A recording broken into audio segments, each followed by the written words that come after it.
In this slideshow, we are discussing congressional organization and making laws. We will cover the basic problems of legislative organization, organizing Congress, and making laws. Following the drafting of the Constitution, members of the House and Senate needed to figure out how to handle some basic problems. These problems included how to acquire information, coordinate action, resolve conflicts, and how to get members to work toward common goals as well as personal goals.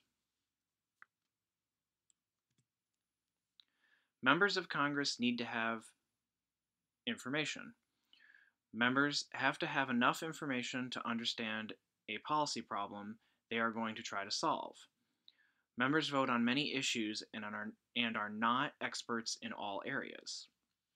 One solution to the need for information problem is a division of labor. This comes in the form of committees and subcommittees which specialize in specific policy areas, like the environment or foreign policy. Another solution is specialization. Members focus on one policy area and often ignore other policy areas. They look to those who specialize in other areas for advice. Coordination problems become more difficult with a greater workload and more elaborate division of labor. Bills are sometimes referred to several committees or subcommittees, further complicating the process. Party leaders play a role of gatekeeper. They have the authority to set the agenda and decide what gets voted on and when. In the interest of efficiency, members sacrifice some of their autonomy by delegating agenda control to party leaders.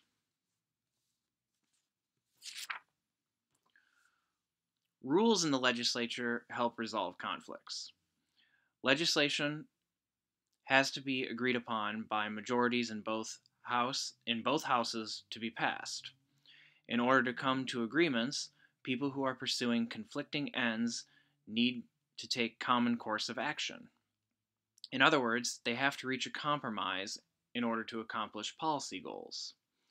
This means that members cannot always do what is politically best for themselves or for their party.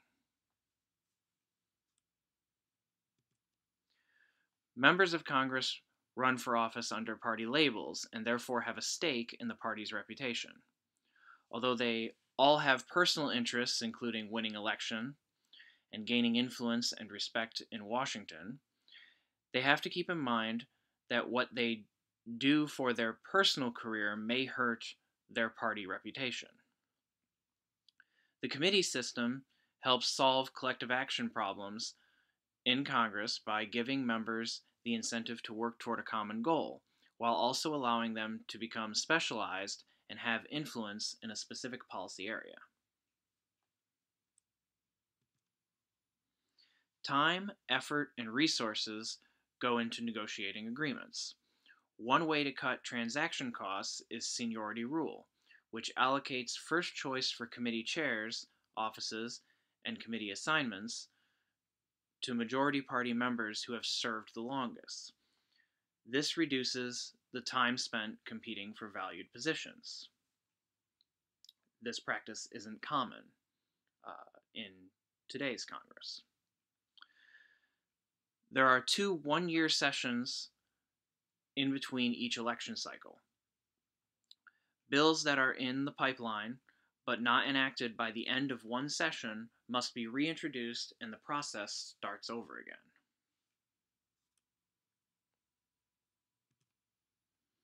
Political parties formed shortly after the First Continental Congress.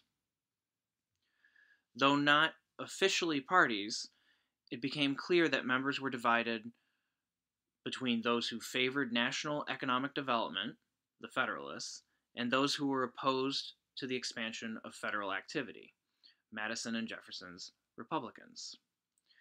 These factions became the first political parties, the Federalists and the Republicans.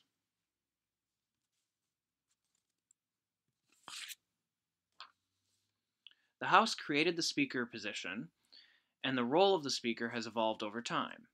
For example, the Speaker is now in charge of appointing committee chairs instead of simply by going by seniority. Recently, speakers have adopted an unwritten rule first applied by Speaker Hassert in the 1990s. The Hassert rule states that the Speaker will not bring any bill to the floor for a vote that does not have a majority of the support from his or her own party, even if the bill has a majority support from the House as a whole. Speakers have more or less power depending on the makeup of their majority. Conditional party government states that the degree of authority delegated to and exercised by congressional party leaders varies with and is conditioned by the extent of election driving ideological consensus among members. In other words, party leaders will have more power when their party members have more homogeneous ideals. Under the Constitution, the Vice President is the presiding officer of the Senate. In practice, the Vice President is not very active in the Senate, but does have the ability to break a tie vote. Overall, party leadership in the Senate is less formal than in the House. The Senate relies on unanimous consent agreements, which are negotiated by party leaders and dictate things like the order in which bills are considered and the length of time for debate. A single objection to a unanimous consent agreement can kill the agreement.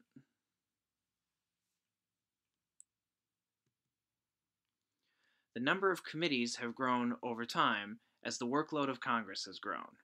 The Senate created standing committees, which are committees that exist from one Congress to the next unless explicitly disbanded.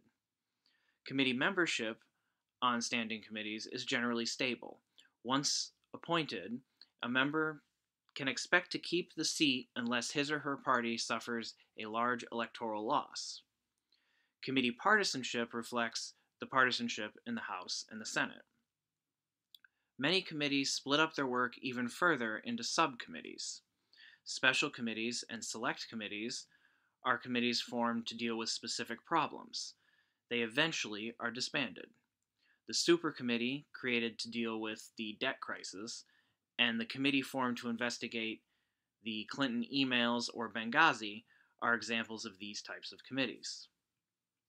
Finally, conference committees are appointed to resolve differences between House and Senate versions of bills.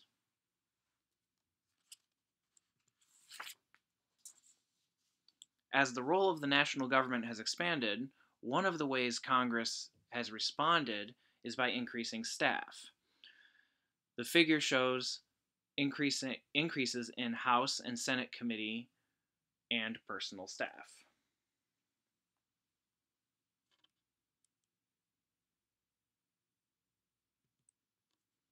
This figure, also featured in your textbook, shows how a bill becomes a law. As you can see from the figure, bills take a complicated path through both houses before they end up on the desk of the president.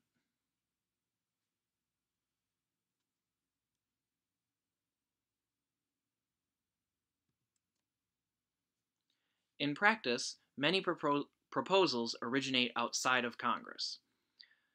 Some come from the executive branch, some come from interest groups, and some come from constituents. No matter where the bill originates, only members can submit legislation to the House or the Senate. Sponsors are those members that take credit for the bill, and co-sponsors sign on to the bill to show support. Some bills gain the support of parties and presidents even though it is known that they are dead on arrival. For example, Democrats may throw their support behind the president's proposed budget even though they know that it has no chance of making it through a Republican-controlled House. They do this for political reasons and to show that they support the president's agenda.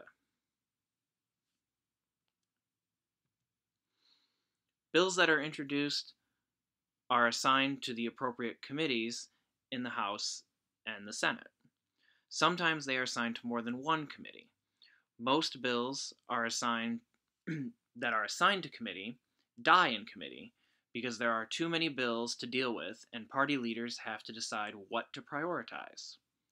When a subcommittee decides to act on a bill, they edit it and then they report to the full committee. The full committee then either accepts, rejects, or amends the bill. A written report accompanies the bill out of committee. This report summarizes the bill, changes to existing law, and arguments for and against the bill.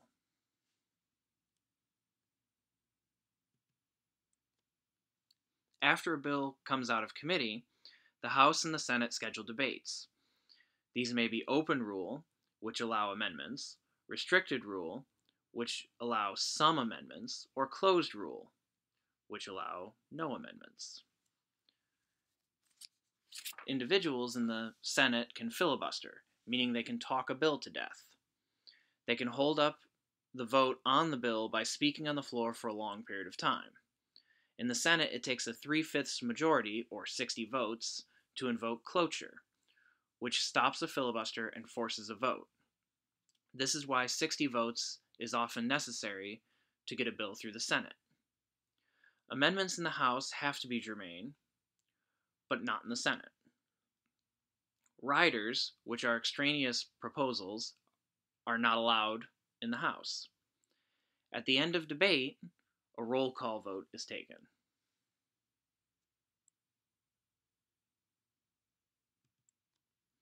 After being voted on in the House and the Senate, the bill is passed back and forth from both chambers until both versions of the bill match.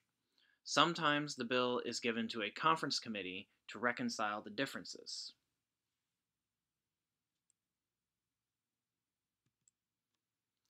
Once Congress has passed a bill through both houses, it is sent to the president.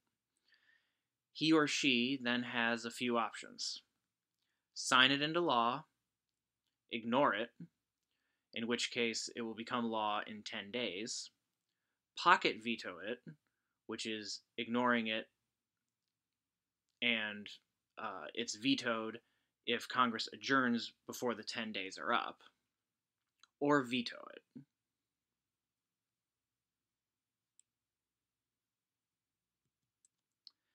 In this slideshow, we covered congressional organization and making laws. Next time, we will be covering the presidency.